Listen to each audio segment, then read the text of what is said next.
जैसा कि हमने पिछले एपिसोड में देखा था कि डीमन किंग ने फैंगलिन का पीछा करता है और उस पर अपने डीमन से जानलेवा अटैक करता है और कहता है कि आज इस फैंगलिन को जिंदा मत छोड़ना। और हम देखते हैं कि सभी डीमन फैंगलिन पे एक साथ टूट पड़ते हैं, लेकिन फैंगलिन अपनी जान बचा के किसी भी तरीके से वहाँ से बाहर निकलने की कोशिश करता है, लेकिन वो देखता है कि डीमन किंग उससे पहले ही ऊपर पहुंच चुका है और डीमन किंग उस पर एक पावरफुल अटैक करता है और हम देखते हैं कि फैंगलिन काफ़ी तेज़ी से नीचे के गिरता है और उसके बाद डीमन किंग फैंगलिन के शरीर से वो ट्रेजर बाहर निकालता है, लेकिन वो देखता है कि वो ट्रेजर डीमन किंग को अस्वीकार कर रहा है। तभी डीमन किंग देखता है कि फैंगलिन के शरीर से उसकी दूसरी सोल बाहर निकलती है और असली फैंगलिन नकली फैंगलिन के शरीर से वो ट्रेजर बाहर निकलता है और उससे वो उसका ब्लड बॉन्ड तोड़ देता है। लेकिन फिर भी डीमन किंग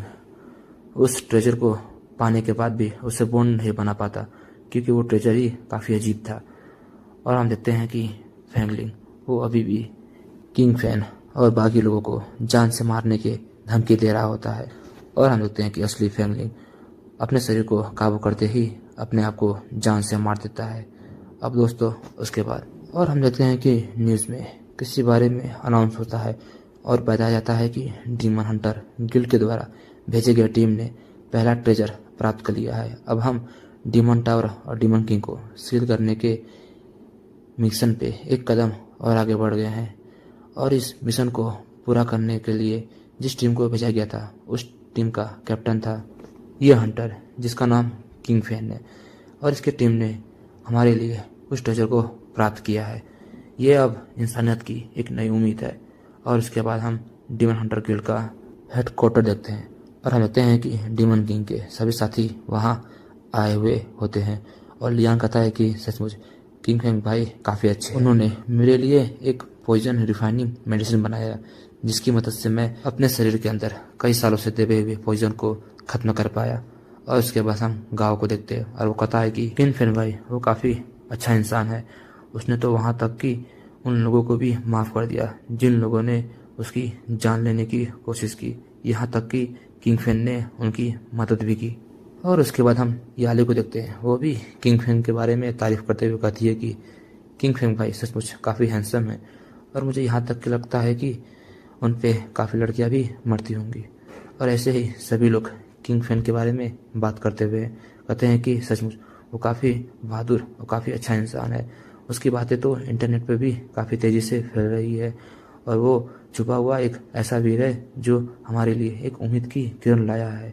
और हम कुछ लोगों को देखते हैं और वो कहते हैं कि तुम लोग को पता है किंग फैन के बारे में एक बात है, वो पहले ऐसा नहीं था, वो काफ़ी कमज़ोर था, लेकिन वो अपनी ताकत छुपा रहा था, लेकिन अब वो इतना ताकतवर बन गया कि अब पूरी दुनिया उसके बारे में बात कर रही है।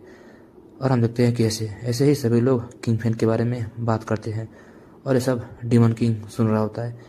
और उसके बाद जिया कहती है कि सचमुच डीमन किंग फैंगलिन के बारे में तो डीमन हंटर गिल्ड ने सब कुछ दबा दिया ताकि किसी को भी उसके धोखे और उसके कारनामों के बारे में पता न चले और तुम्हें टीम का कैप्टन बना दिया और सब कुछ तुम्हारे सर पे डाल दिया।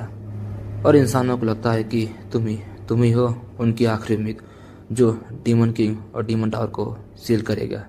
और ये सुनने के बाद डीमन किंग कहता है कि ऐसा कुछ भी नहीं है, मैं वो नहीं हूँ, वो किंग फैन है, मैं डीमन किंग हूँ। और उसके बाद डीमन किंग सोचता है कि मैं दो शख्सियत जी रहा हूँ, एक डीमन किंग की और एक किंग फैन की। लेकिन फैंगलिन एक ऐसा इंसान था जिसके अंदर दो शख्सियत होने के बावजूद भी दूसरों के लिए अपनी जान देने से पीछे नहीं हटा और वो मारा गया। और उसके बाद डीमन किंग कहता है कि जिया काफ़ी दिलचस्प की बात है कि इस दुनिया का नायक उसके बारे में कुछ किसी को भी नहीं पता और जो पाखंडी है और बहरूपिया है वो पूरी दुनिया में मशहूर हो चुका है। और उसके बाद डीमन किंग कहीं जाने लगता है और देखने के बाद जिया कहती है कि डीमन किंग तुम कहाँ जा रहे हो। और डीमन किंग कहता है कि जिन्होंने मुझे ये ट्रेजर मेरे नाम पे मशहूर किया है मुझे उनसे मिलना होगा और वैसे भी मैं किसी का एहसान नहीं रख सकता। और उसके बाद हम डीमन हंटर गिल्ड के कैप्टन को देखते हैं जो किसी से मिलने आया हुआ होता है और वो कहता है कि मिस रूसी, आपने जो दूसरी दुनिया से सोल फैंगलिंग के शरीर में डाला था, वो कचरा फैंगलिंग अब तो मारा गया, अब आपका क्या प्लान है? और ये सुनने के बाद मिस रूसी बोलती है कि कोई बात नहीं, आपको चिंता करने की कोई आवश्यकता नहीं है, और वैसे भी अगर हमें और भी सोल की ज़रूरत पड़ेगी तो मैं उनको बुला सकती हूँ। और वैसे भी किसी को फ़र्क नहीं पड़ता कि अगर हमने किसी बेकार इंसान के अंदर किसी और व्यक्ति की सोल को डाल दिया, सब यही सोचेंगे कि उसका बदला रूप, ये अच्छी बात है। और ये सुनने के बाद कैप्टन कहता है कि क्या क्या ये गलत नहीं है? हम जिस व्यक्ति को बिना बताए उसके शरीर में किसी और व्यक्ति की सोल डालते हैं, ये तो उसके लिए मौत जैसी होगी। और ये सुनने के बाद रूसी कहती है कि सचमुच कैप्टन, आप पहले से ही ऐसे थे जो दूसरों की परवाह करते हैं। किसी को भी फर्क नहीं पड़ता कि वो व्यक्ति क्या कर रहा है और उसकी पहचान क्या है, सबको यही लगेगा कि वो उसका बदला हुआ रूप वो काफ़ी अच्छा है। और वैसे भी जो दूसरी दुनिया से सोल आते हैं उनको लगता है कि वो इस दुनिया में एक हीरो है और दुनिया के नायक है, और इसी झूठ को वो सच मान के दिल लगा के इस दुनिया में मेहनत करते हैं ताकि वो दूसरों की नज़रों में आगे बढ़ सके। लेकिन उनको पता ही नहीं है कि हम उनको अपने हिसाब से चला रहे हैं। तो ये तो काफ़ी अच्छी बात है ना कैप्टन, आप खामखा बीच में टांग अड़ा रहे हैं, आपको शांत रहना चाहिए। और सुनने के बाद कैप्टन कहता है कि सचमुच ये योजना काफ़ी दिलचस्प है, लेकिन रूसी में मुझे माफ़ कीजिए, अब फैंगलिंग आपकी कोई मदद नहीं कर पाएगा कॉमिक बुक लिखने के लिए। अब आपको भी शायद उसके पास जाना चाहिए। तभी हम देखते हैं कि कैप्टन वो अपना रूप बदलता है और वो कोई और नहीं डीमन किंग होता है। और उसको देखने के बाद रूसी मैम कहती है कि क्या तुम कैप्टन नहीं हो सकते, तुम कोई और हो, तुम कौन हो?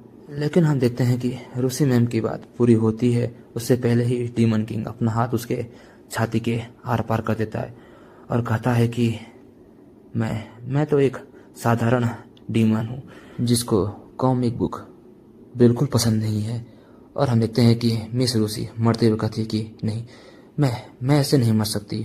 और डीमन किंग कहता है कि बस मैं आपको कुछ वापस करने आया था। ये ट्रेजर जिस व्यक्ति ने मुझे दिया और उसने इसको देने के लिए अपने मौत को भी स्वीकार कर लिया, मैं उसका एहसान नहीं रखना चाहता था, इसीलिए मैं उसको कुछ वापस करना चाहता हूँ ताकि उसके जैसे और इस दर्द से ना गुजरे। और उसके बाद सभी लोग को पता चल जाता है कि मिस रूसी मारी जा चुकी हैं और सभी लोग यहाँ वहाँ भागने लगते हैं। और डीमन किंग भी वहाँ से जाते हुए सोचता है कि अब वैसे भी डीमन टावर को सील करने के लिए जो चीज़ चाहिए उसका एक हिस्सा अब मैंने प्राप्त कर लिया है और इंसानों के हाथ से वो खो चुका है। और वैसे भी अगर इंसानों ने बाकी हिस्से भी प्राप्त कर लिए तो जहाँ तक मुझे उम्मीद है कि इंसानियत, डीमन टावर और डीमन किंग मुझे कभी भी पूरे तरीके से सील नहीं कर पाएगी। तो क्या अब मैं अपने डीमन वर्ल्ड में वापस लौट जाऊं? तभी हम देखते हैं कि वहाँ से डीमन हंटर गिल्ड की एक रिसेप्शन आती है। कहती है कि किंग फैन भाई, आपके लिए एक लेटर आया है। और उसको देखने के बाद डीमन किंग सोचता है क्या आखिर किंग फैन को लेटर कौन भेजेगा? और उस लेटर को देखने के बाद डीमन किंग सोचता है कि अरे यार, ये किस लैंग्वेज में लिखा है और ये लेटर कहीं किसी कहानी के बारे में तो नहीं है? अरे नहीं, ये तो फैंगलिन ने लिखा है। और डीमन किंग पढ़ता है कि कैसे डीमन टावर को सील करना है और डीमन किंग को हराना है और कैसे इस दुनिया का नायक बनना है। जो भी दूसरी दुनिया से आया हुआ फैंगलिन जानता था वो सब इस लेटर में लिखा हुआ है। और ये सब पढ़ने के बाद डीमन किंग काफ़ी गुस्सा होता है और सोचता है कि तो इस कहानी के मुताबिक इस दुनिया का नायक अभी भी सामने नहीं आया है जिसका नाम ली है, और ली है जो डीमन किंग को मारेगा। पहले भी बर्फ़ गिरने पे वो डीमन किंग का खात्मा करेगा। अच्छा, तो ये सब लिखा है, तो मेरा डीमन वर्ल्ड में जाना कैंसिल, मुझे यही रुकना होगा और मैं उसे ढूंढ के ख़त्म कर दूंगा। और दोस्तों, इसी के साथ ये एपिसोड यही ख़त्म होता है। मिलते हैं दोस्तों नेक्स्ट एपिसोड में। बाय दोस्तों।